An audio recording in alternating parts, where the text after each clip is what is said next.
আপনি কি ভাবছেন কোন মুরগি পালন করবেন? দেশি, সোনালী, ফার্মি না টাইগার? আজকে আমি আপনাদেরকে দেখাবো 4টা মুরগির তুলনা, ডিম উৎপাদন, খাবার খরচ, রোগ প্রতিরোধ ক্ষমতা এবং লাভ।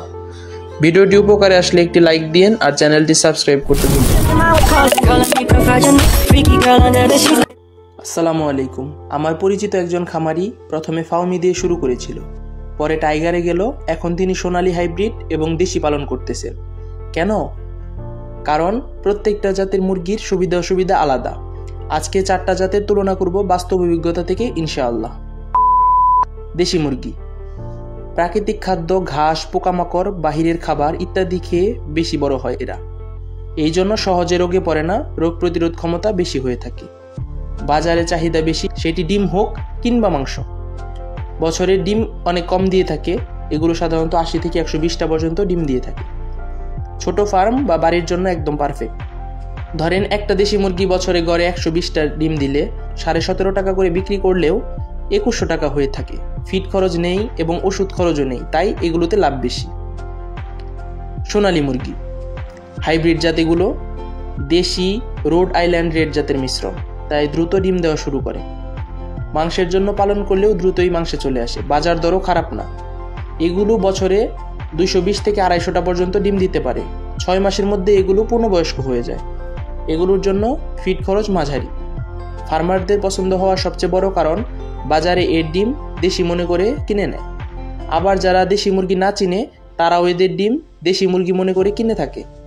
এদের কিছু কিছু কালার আছে যেগুলো পুরোপুরি দেশি মুরগির মতোই লাগে। আমি একজনকে কিনে দিয়েছিলাম 25টা, তার মধ্যে 2টা ছিল সোনালী হাইব্রিড। এটা একটা মজার বিষয়।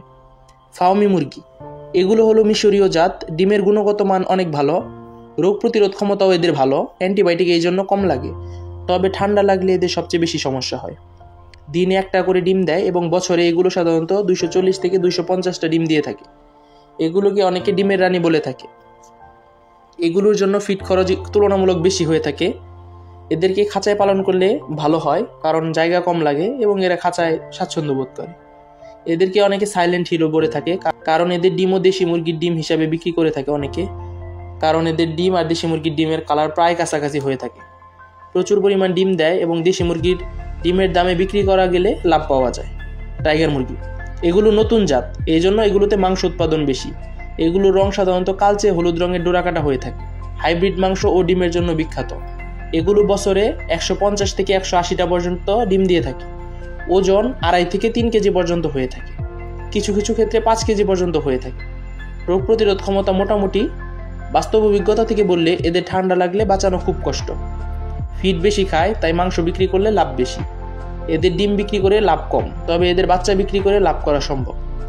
বাজারে এখন এটি দিন দিন জনপ্রিয় হচ্ছে, তাই চাইলে এগুলো দিয়ে শুরু করা যায়। মোটা দাগে বলতে গেলে দেশি মুরগিতে ডিম এবং মাংস দুটি বিক্রি করেই লাভ। ডিম উৎপাদন তুলনামূলক কম, মাংসও তেমন হয় না, তবে যতটুকু হয় ততটুকুই ভালো দাম পাওয়া যায়, সেটা মাংস হোক কিংবা ডিম। কারণ এদের খাবার ওষুধ খরচ নেই বললেই চলে। এই জন্য এটি ক্ষুদ্র পরিসরে করতে হবে, না হয় অনেক বড় বাণিজ্যিক পরিসরে করতে হবে। ক্ষুদ্র পরিসরে করলেও নিজেদের জন্য ডিমের চাহিদা, মাংসের চাহিদা পূরণ হবে এবং অনেক বড় বাণিজ্যিক পরিসরে করলে সেটি থেকে প্রফিট পাওয়ার সম্ভাবনা অনেক বেশি। সোনালী হাইব্রিড ডিম এবং মাংস দুইটার জন্যই ভালো।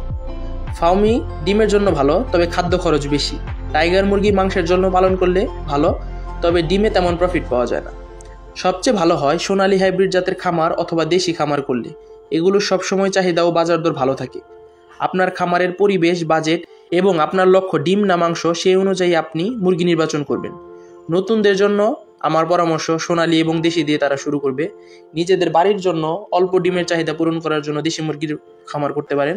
ব্যবসার জন্য মাংসের জন্য করলে টাইগার, শুধুমাত্র ডিমের জন্য করলে ফার্মি, মাংস এবং ডিম উভয়ের জন্য করলে সোনালী হাইব্রিড। দেশি এবং সোনালী একত্রে করা আমার পরামর্শ। এতক্ষণ যা বললাম সম্পূর্ণ বাস্তব অভিজ্ঞতা থেকে বললাম। অনেকে হয়তো দ্বিমত করতে পারেন, কিন্তু ভাই আপনি এই জায়গায় এসে দেখেন, আপনিও ঠিক এমনটাই বলবেন। ইউটিউব বা ফেসবুকে হুটহাট লাখপতি কোটিপতি হয়ে এই সেক্টরে চলে আসুন, তারপর দেখুন কোটি টাকা লাভ হয় কিনা। মুরগি পালন বা যে কোনো কিছুতেই সবচেয়ে বেশি দরকার সেটি হলো অভিজ্ঞতা। অবশ্যই নতুন হয়ে থাকলে অল্প দিয়ে শুরু করুন। আপনার কোন জাতের মুরগি পছন্দ সেটি নিচে কমেন্টে জানান। আপনার মূল্যবান কোনো কথা থাকলে আমাকে কমেন্টে জানাতে পারেন, আমি রিপ্লাই দেওয়ার চেষ্টা করবো ইনশাল্লাহ। ডিসক্রিপশন বক্সে আমার ফেসবুক পেজের লিঙ্ক দেওয়া থাকবে, যে কোনো প্রকার সমস্যায় আপনি আমাকে মেসেজ দিতে পারবেন, আমি ইনশাল্লাহ রিপ্লাই দেওয়ার চেষ্টা করব। ভিডিও ভালো লাগলে একটা লাইক আর চ্যানেল সাবস্ক্রাইব করতে ভুলবেন না, যাতে পরবর্তী ভিডিওতে আপনার সাথে আবার দেখা হতে পারে। আমার ফেসবুক থেকে দেখে থাকলে ফলো দিয়ে পাশে থাকুন। দেখা হচ্ছে পরের ভিডিওতে ইনশাআল্লাহ। মা, মাটি এবং দেশকে ভালোবাসুন। আসসালামু আলাইকুম, আল্লাহ হাফেজ।